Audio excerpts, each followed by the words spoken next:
Hey, how's it going? I'm Tyler Casey, and today I'm going to be talking about Does Gear Matter on Wolf Talk Wednesday. So let's get into it.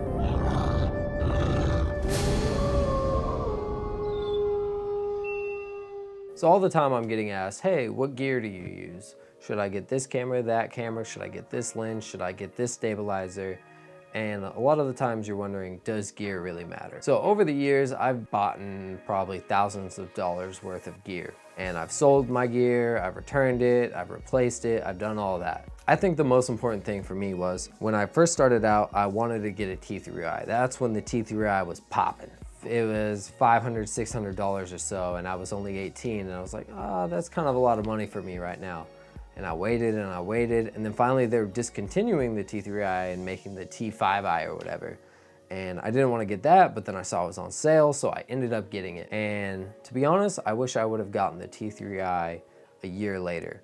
First $1,000 to $2,000 you're gonna spend on filmmaking or video creating or music video directing is gonna be the most important you ever spend. I wouldn't get too hung up on which camera you have once you buy a camera, because once you have a decent camera that can do manual settings, the possibilities are endless. Sure, you're gonna be held back by certain limitations at a point, and I felt that after a year of learning my T3i. The T3i was still a great camera. It didn't have the best slow-mo. It didn't really have much, especially if you look at the T3i now. I think you could get them for like 200 bucks. But I still have my T3i to this day. I still use it for behind-the-scenes photos, and I'm even thinking about making a T3i music video just to show you that gear doesn't really matter.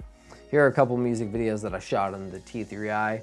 They're not the best, but definitely it was a great learning tool. After the T3i, I ended up buying the GH4, and I was very hesitant on buying this, but I knew I felt some limitation with the T3i. I didn't have good slow-mo, I couldn't shoot 4K, quality just started not being up to par. I was starting getting paid for gigs. But I think the best thing you can invest in is a really good lens. That's the thing that's lasted me the longest time, is great lenses. So I wouldn't be afraid to drop $800 to $1,000 on a lens, because one, if you take care of it, the value's not gonna go down that much. You could probably sell that lens $1,100. If you spend $1,500 on a lens, you could probably still sell it for $1,100 2-3 years down the road. Let's say you buy a super great lens for your GH4 with the Metabones adapter, and then later on, let's say you wanna buy a red. If you bought a really nice Canon EF lens, you can still put that on the red and it's gonna work great. So what I would say is make sure you're investing in yourself, but don't get caught up, once you have a camera, don't get caught up in like, oh, well, the A7S 2 or 3 has this feature. A7S 3 isn't out yet, I know that, but that was just an example. Don't get caught up in the camera game and which one's better, what does this, what does that. Just get the camera that fits you best. Work with it for a good year, learn everything you can about that camera. Once you outgrow it, then you can leave it, you can sell it, you can keep it, put it in your closet, and then you can move on. But definitely, you gotta keep on moving and you gotta keep making money.